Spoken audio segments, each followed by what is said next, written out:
right, I trust you did well on your quiz at the end of the last lesson, and mixed results here in this class. So some people need to do a little bit more studying. If that's you, make sure you spend the time studying over properties, transformations, know how to apply them, not just what they say.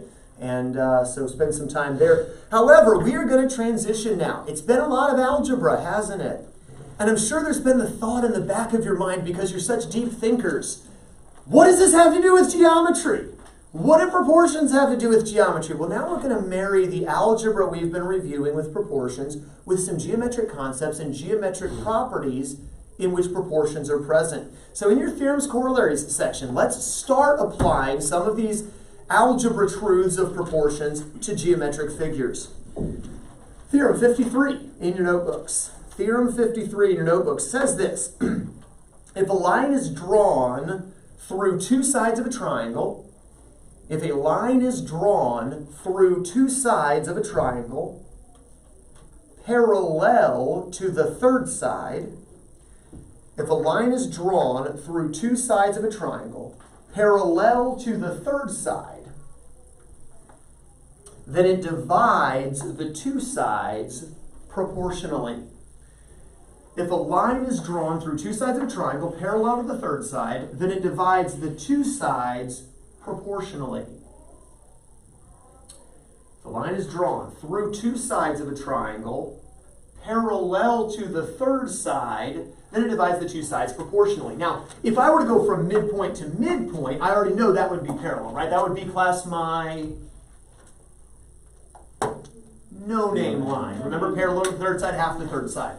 But this is any line parallel. It could be way up here, it could be way down here. Let's just pick a random line here, make it run parallel to the third side. And obviously, it divides this side into two segments. If we call the triangle ABC, maybe we could call this point X and this point Y, for instance, right?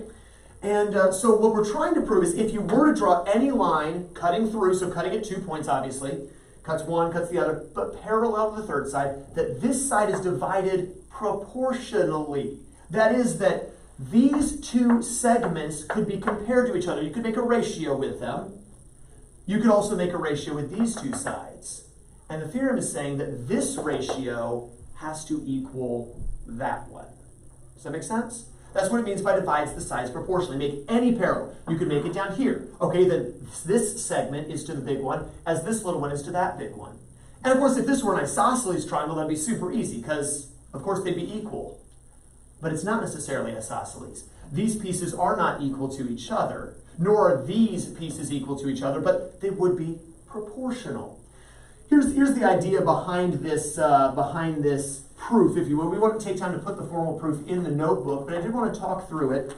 If you were to take these two pieces here, you could divide them down into units that would be perfectly even. Now, maybe it's inches. Maybe, class, I'm lucky, and I get exactly 3 inches and exactly 9 inches, for instance.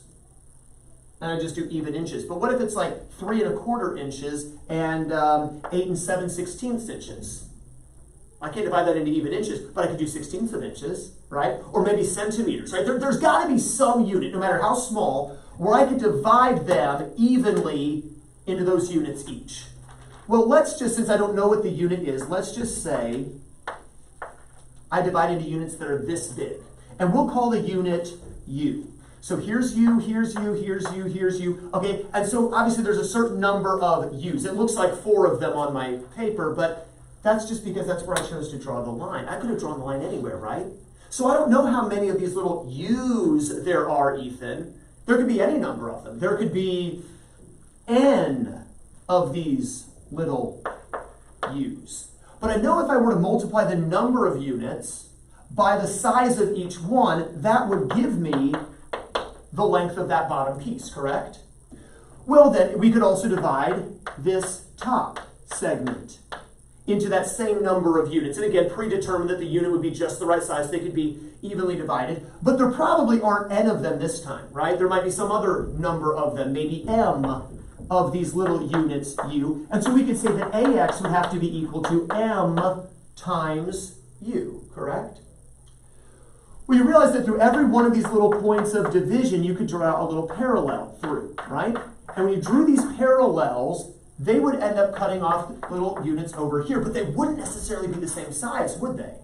Like these are U, for instance. Well, there would be the same number of them. There'd still be N of them, but they wouldn't be U anymore. They'd be some other length, maybe some length V, right? So N times V would give me the length of CY, correct? And then, of course, these would also be those same size units as here. So they would be V again, but there'd be the same number of them, M. So we could say that AY would have to equal M times V. Do you get the idea? A lot of it theoretical, but you get the idea of breaking it down by, again, units that would fit perfectly, however small or large you choose for them to be. Well, if I wanted to compare, that is to make a ratio, compare BX to AX, I would make the ratio, BX to AX. But since BX is NU, and since AX is MU, then you realize this proportion must hold true, that BX is to AX as NU is to MU, right? You're just taking equal quantities and dividing them by equal quantities, so of course we get a proportion.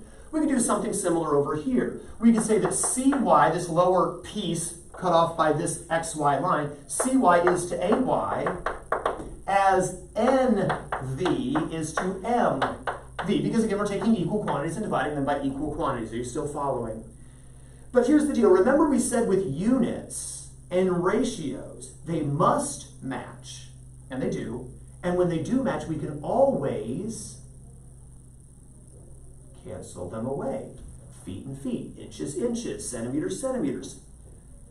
U, whatever it is, 3/16 of a centimeter, I don't know, whatever it had to be to make it work, but they would have to cancel away, correct?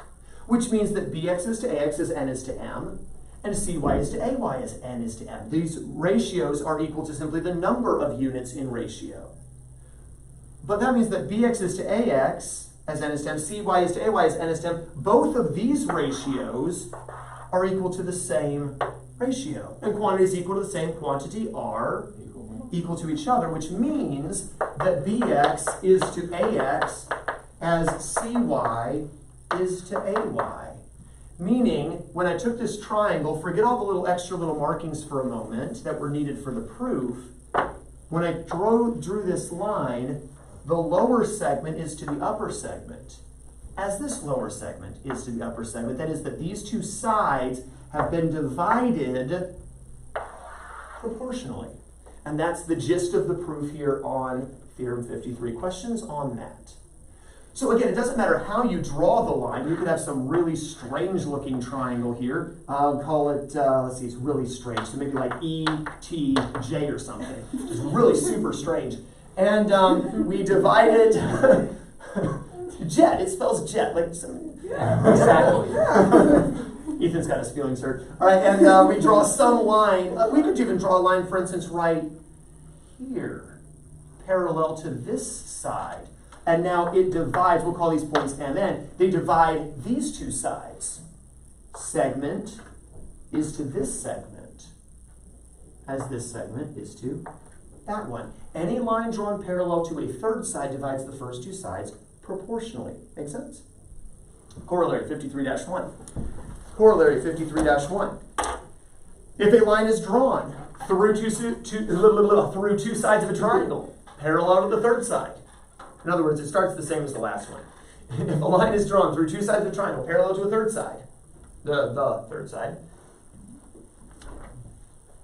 then either side is to one of its segments, then either side is to one of its segments, as the other side is to the corresponding segment.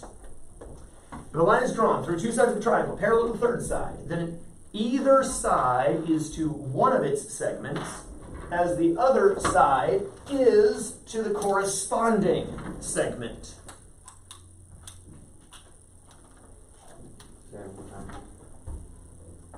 One more time? All right. If a line is drawn through two sides of a triangle, parallel to the third side, then either side is to one of its segments, as the other side is to the corresponding segment, as the other side is to the corresponding segment.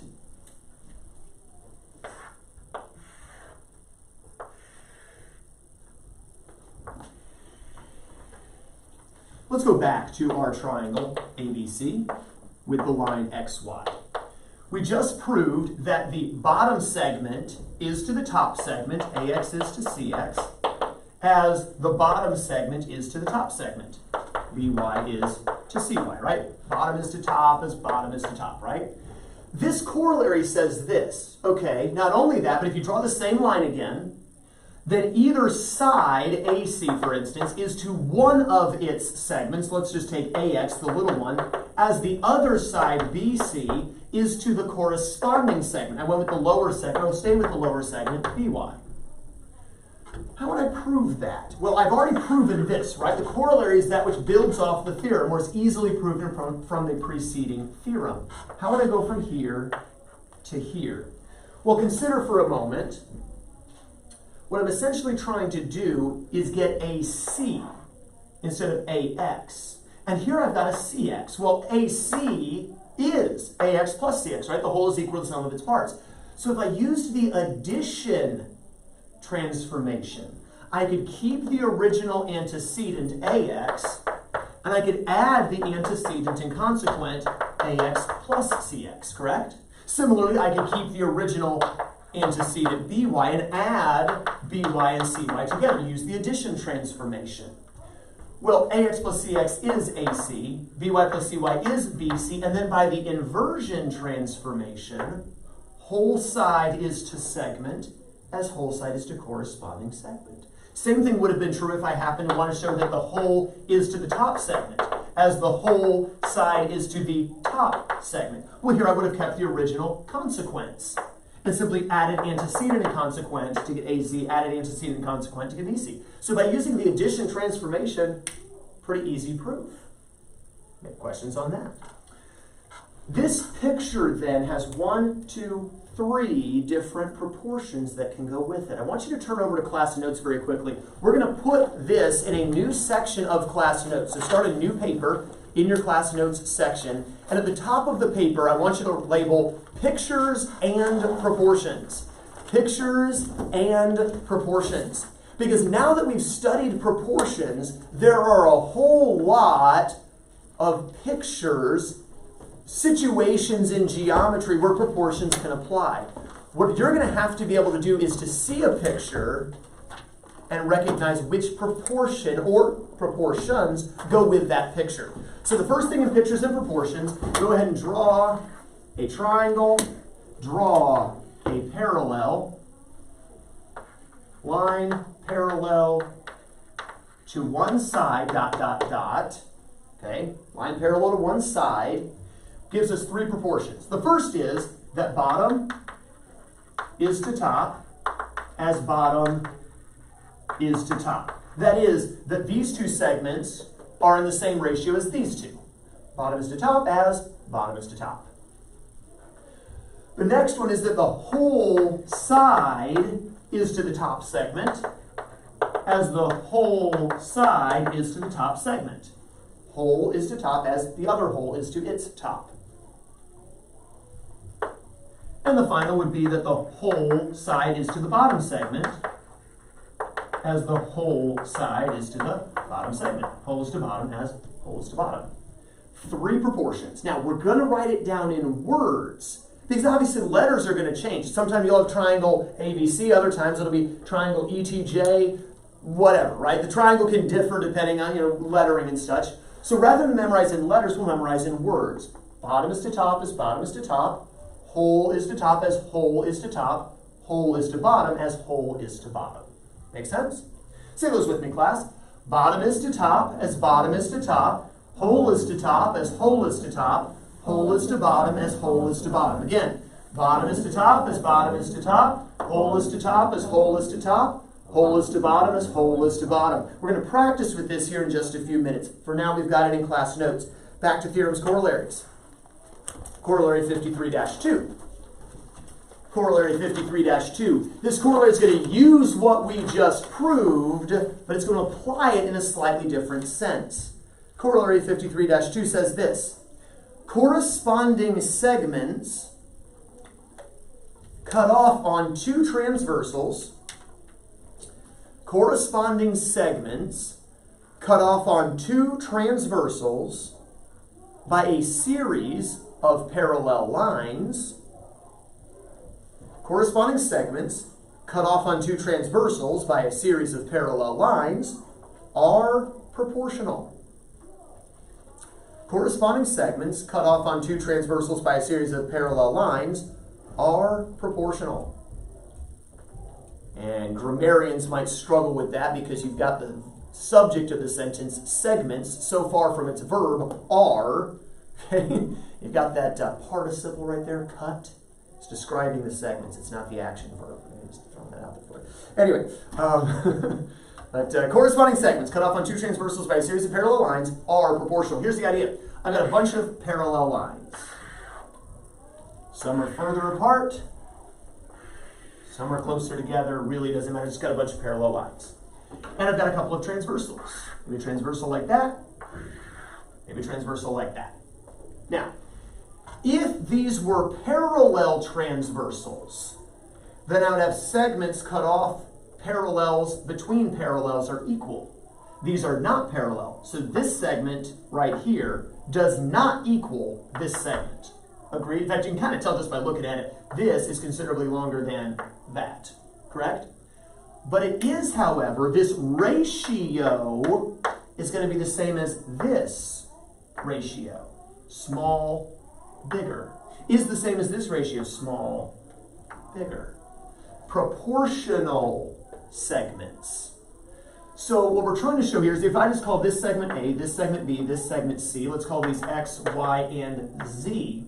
We're going to try to show that the ratio of A to X is the same as the ratio of B to Y, is the same as the ratio of C to Z. Does that make sense? Proportional segments. So if you have a bunch of parallels spaced out however, the segments on the transversals are proportional. That is, they make ratios that are equal. That's what a proportion is, right? Equal ratios.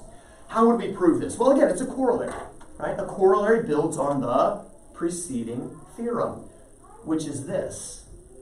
Well, that's a triangle. Y'all see any triangles? You do? I don't see any triangles. I see some trapezoids. I see no triangles. I saw the triangles.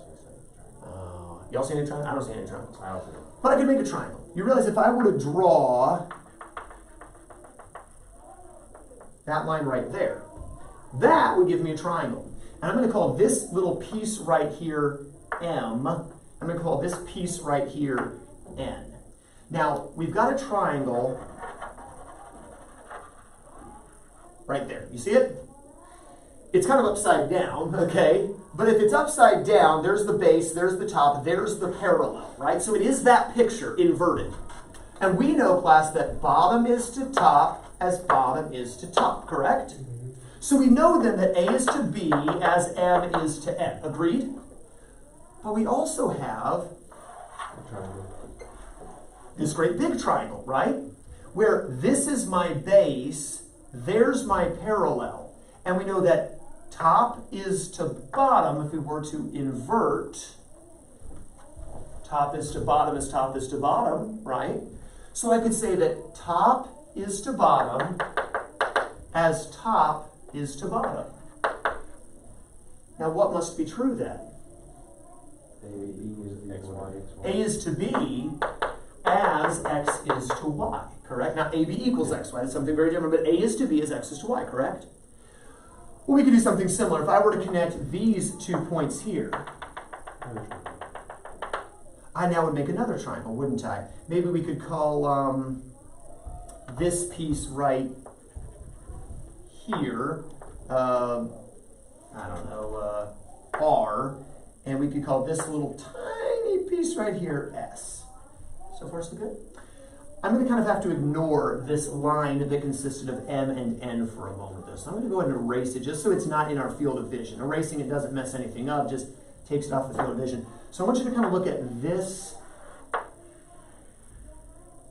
triangle here. we can see that, again, it's inverted, but bottom is to top as bottom is to top, correct? So that B is to C as R is to S. Can we see it? And then we also have this triangle here, where we can say top is to bottom as top is to bottom. And of course, what naturally follows here? B is to C as Y is to Z.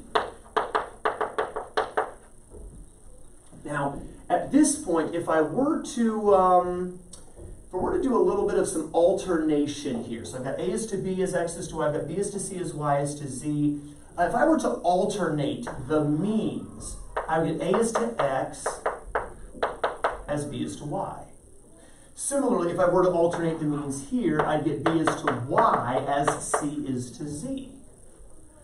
Now, if A to X is equal to B to Y, and C to Z is equal to B to Y, then and they're both equal to B is to Y, so we can actually set up a series of 3 equal ratios. Now, you could continue this with as many transversals as you want. You just have to keep making those little triangles, right? But that's basically the way in which we would end up proving that if you have a bunch of parallels and you've got a couple of transversals, the segments are proportional, so that this segment is to its corresponding segment. This segment is to its corresponding segment. This segment is to its corresponding segment, all equal ratios. So go back to class notes. Let's add this picture. Let's add this picture.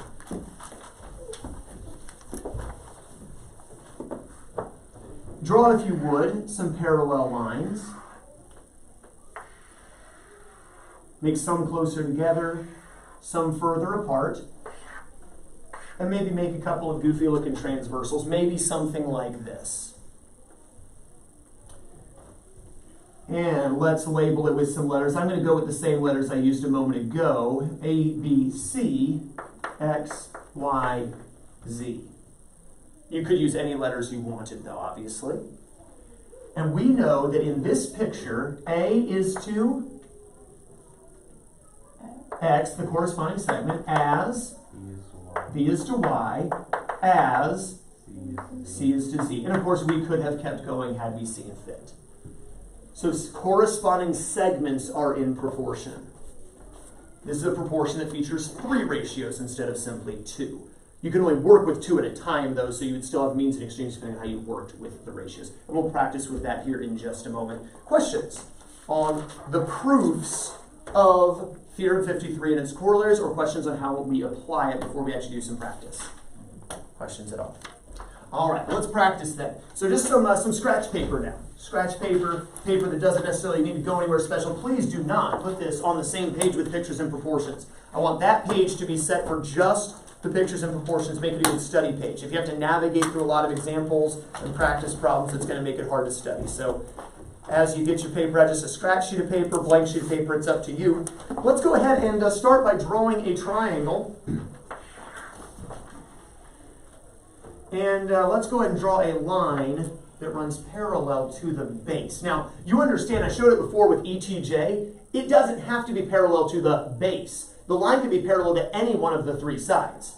But you also understand, if you didn't make it parallel to the base, you could rotate the paper and make it so that it is parallel to the base, right? Triangle can be rotated, moved through space, so we could end up making it parallel to the base anyway. And let's go ahead and name this triangle GNH. And let's go ahead and draw this line. We'll call this line KM. Pick a number 1 today.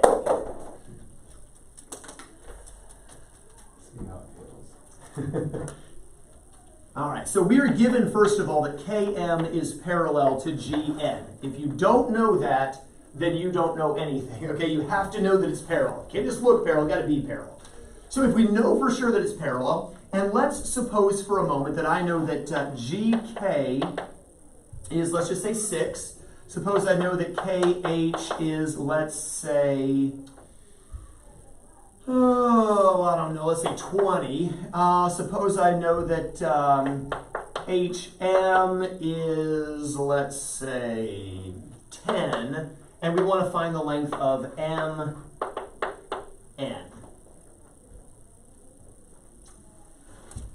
Well, first thing I would recommend doing when you're given a picture is, first of all, label everything on the picture. So let's go ahead and put the 6 for GK. Let's put the 20 for KH. Let's put the 10 for HM. And let's put an X for MN. Since that's what I don't know, that's what I'm solving. Kind of a little bit of an algebra feel now to this. And then you ask yourself, what proportion or proportions go with this picture? And there are 3 of them, class. Say them with me. Bottom is to top is bottom is to top. Whole is to top is whole is to top. Whole is to bottom is whole is to bottom. Now, here's the question.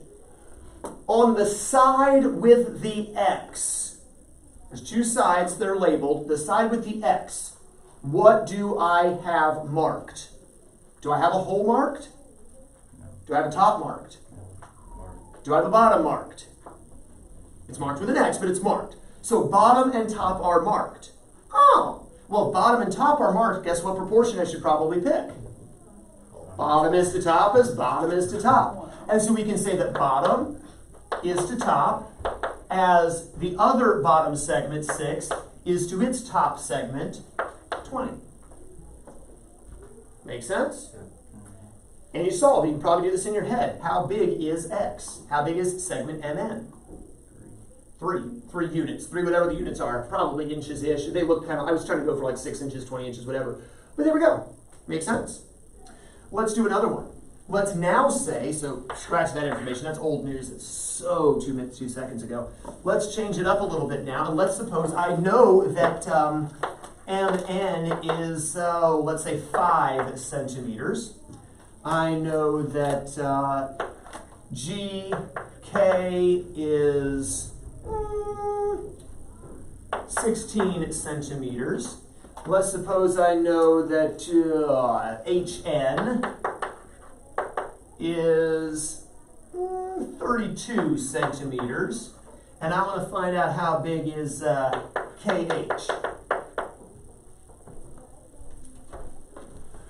I said the first thing you're going to want to do, class, is label everything on your picture. So, MN, 5 centimeters. GK, 16 centimeters. HN, now that's this entire piece. So notice how I labeled it, is 32 centimeters. KH, that's what I'm solving for. All right, I said which side do you focus on, class? The side with the X. Start by focusing on the side with the X. What 2 things do I know about the side with the X? Top and bottom. Now, if you were looking at this side, you'd say whole and bottom, right? But I don't care about this side right now. I care about the side with the X. It's top and bottom, right? So what proportion do we want to use? Bottom is to top is bottom is to top again, right? So we'd say bottom 16 is to top X as bottom 5 is to, I don't know the top. 27. You find it. Yeah, subtract, 27. So this wasn't a given value, but it's easily findable, right? And you would get the 27 there. Well, it's not going to be pretty. But calculator's out. How big is segment KH? 86.4. All right. Now, since it came out evenly, I don't mind the decimal. I would actually prefer 86 2/5. But either one of those, and since I gave you a unit of centimeters, we would answer with centimeters. Does that make sense? Now, I do want to say there is more than one way to do this. Okay. For instance, if you're thinking, well, I don't like bottom is to top as bottom is to top. And we've got whole is to bottom over there. I really want to use that one. Okay, all right. Well, in that case, if you wanted to start on the wrong side, and it's, again, technically not wrong, it's just not the easy way, and I'm a big fan of easy. You could say whole is to bottom as, well, I don't know the whole. Okay, then call the whole X. Whole is to bottom, 16. And now cross multiply and get X. 86. No, it is not. It is not. Cross multiply and solve for it. 102.4. 102 and 2/5, or 102.4 centimeters. However, the downside of doing it this way is you'll be tempted to leave that as your answer, and that is not the answer. I didn't ask for GH. I asked for KH. We would then have to subtract the 16 away from the 102 and 2/5, and we'd still end up with 86.4 for our final answer. It's just easier if you focus on the side with the x, because then you're going to get a proportion that involves exactly what you want. Does that make sense? You're not going to have to remember that other subtraction step later. You won't possibly miss the subtraction because you couldn't do it without making that subtraction. Does that make sense? So that's the reason why I suggest start on the side with the x and pick which proportion you plan to use. Questions? Let's do one more. Let's do one more. And then we will move forward. Let's suppose this time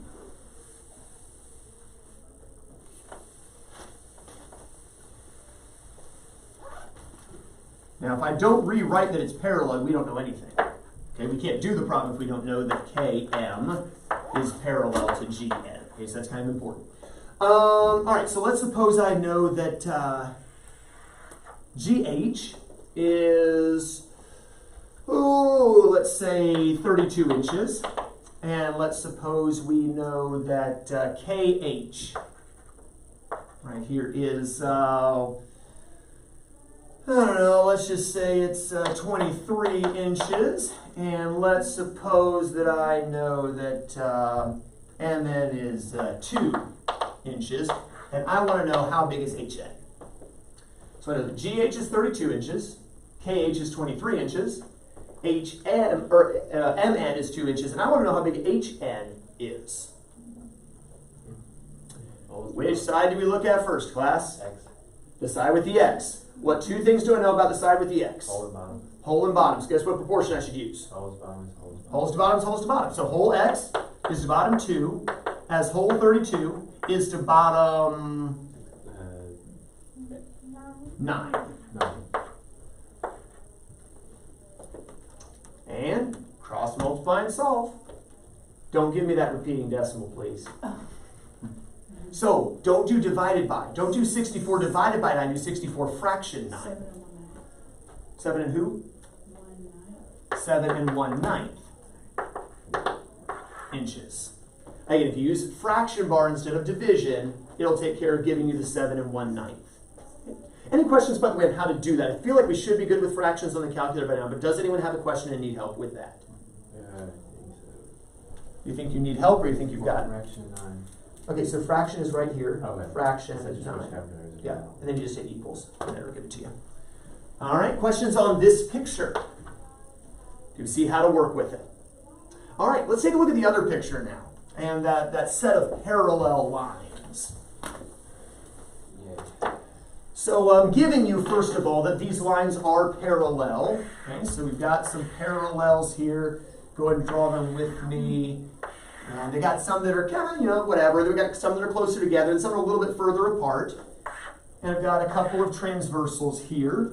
And I'm going to call these segments J, N, Q, A, M, and C. All right, so we kind of do all kinds of different random letters here. And let's suppose that I know that J is 3 units, N is 2 units, Q is 5 units, and C is 6 units. I want to know how big is A, how big is M. Solving for A and M. Well, when you see this picture, you know the proportion is actually a set of ratios, each segment to its corresponding segment. So how would I write the proportion or series of equal ratios for this picture? Jamie? J is to A as N is to M as Q is to C. Excellent. How many thinking the same thing Jamie said? Okay, and this is something you're going to memorize. You're going to be memorizing this page of pictures and proportions. All right, well, we know we know this. We've got everything clearly spelled out. All we got to do is plug in numbers. So in place of the J class, we need to put, and then in place of the N, N. 2. In place of the Q, 5. In place of the A, just leave the A, I don't know it. In place of the M, and for the C, 6. Now, I don't know if you've actually ever worked multi-ratio proportions before, but you cannot work 3 at a time. You can only work 2 at a time. So what I'd like to do is I'm going to focus my attention solely on these 2. Now we can see there are means and there are extremes. We're ignoring this ratio's existence for a moment. Do you ever feel like a ratio of 3 to 8? Yes. I haven't been ignoring you today. I've been paying you lots of attention today. All right. Anyway, all right, so we cross multiply, we solve. What do we get for M? 2 into this. And there were no units given, so I don't have to give any units in my answer. All right, now we need to find A. There's 2 ways to do it. Method number 1, class, is to, in place of M, put 2 and 2/5. Here's the problem. What if Ethan's wrong? What if he's stupid? He doesn't know anything. Now, fortunately, he's not, and he's right, okay? So we don't have to worry about it. But my recommendation would be do not plug in a number that you found, just in case you messed up, because then you're now doomed to getting this one wrong. Now you got 2 wrong answers. So instead of substituting in for the M, ignore the existence of this ratio, and now you're working this proportion with means and extremes. Do you see that? It doesn't matter which 2 you put together, so just ignore the one you just used and find the other one. And what do we get for A this time, class? 3 3/5 of whatever those units would be. Questions on how to work problems with this picture, with the 3 ratios in a row. Does anyone need to practice something like this again? Anyone want more practice before we move on? Was that a hint or no? Okay. All right. It could be a hint. But you're good? All right. All right. Theorem 54. Theorem 54.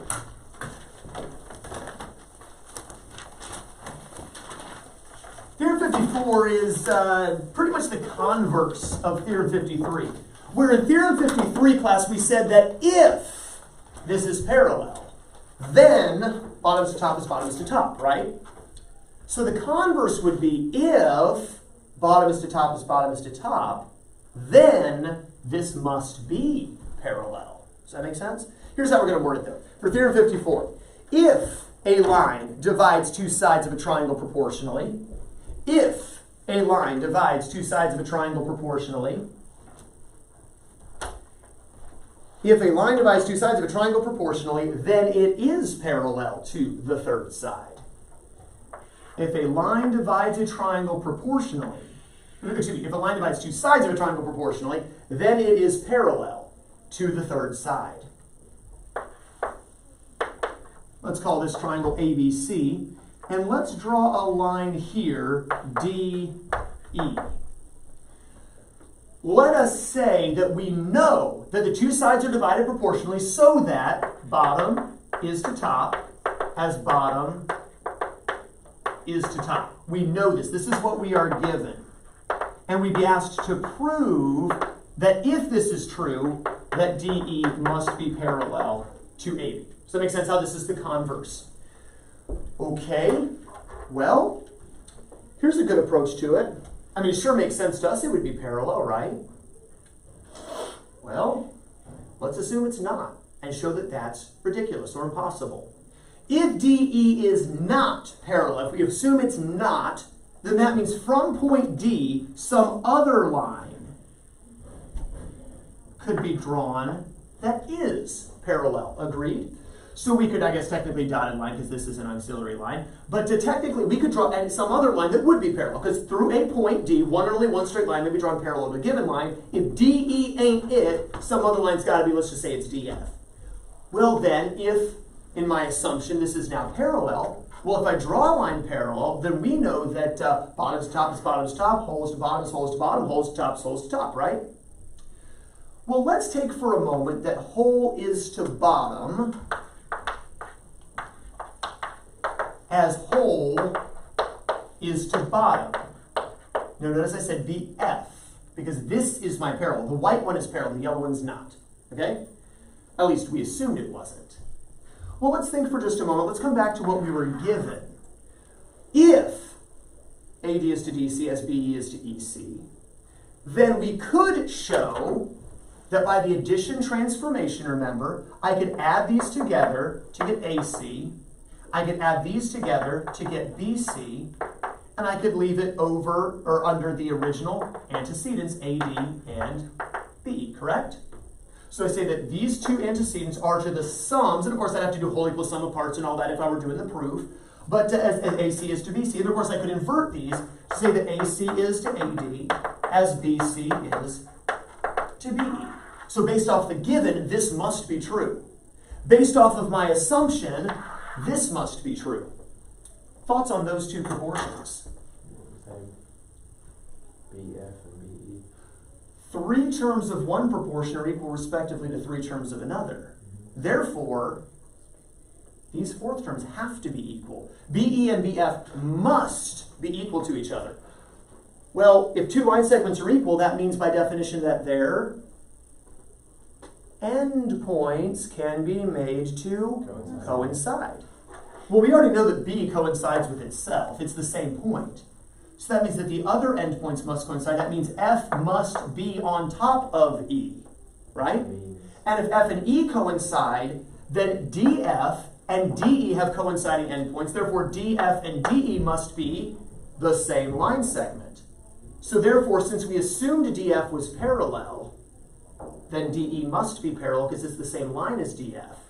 In other words, yes, if the two sides of a triangle are divided proportionally, so that bottom is to top is bottom is to top, or for that matter, whole is to top, bottom is whole is to bottom, or for that matter, we could have whole is to top is whole is to top, then yes, the line's parallel. So if these proportions are true, if any of them are true, then it means that the line is parallel. So for instance, if I said that this side is 6, this side is 3, this side is 8, this side is 4, the segments are that.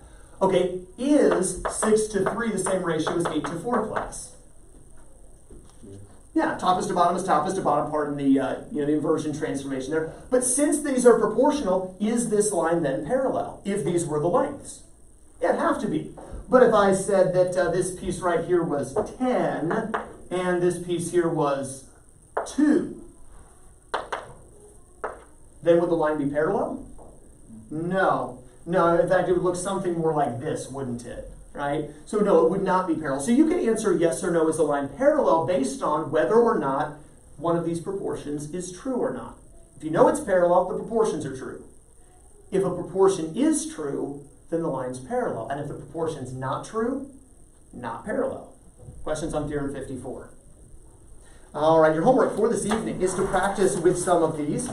Page 199. Page 199. You'll practice with Theorem 53 and 54 and the corollaries. Page 199. Want you to do numbers 2, 3, 5, 8, 9, 10, and 12. 12 has nothing whatsoever to do with what we were doing today. It's just for fun. Page 199, numbers 2, 3, 5, 8, 9, 10, and 12. All right, we'll take a look at that tomorrow. We'll also review over this tomorrow and then proceed further with more pictures and proportions. How do we apply proportions to geometric figures? Coming up more tomorrow. Have a wonderful rest of your day. And when the bell rings, you'll be dismissed. We were done early today, Chris, just so you know.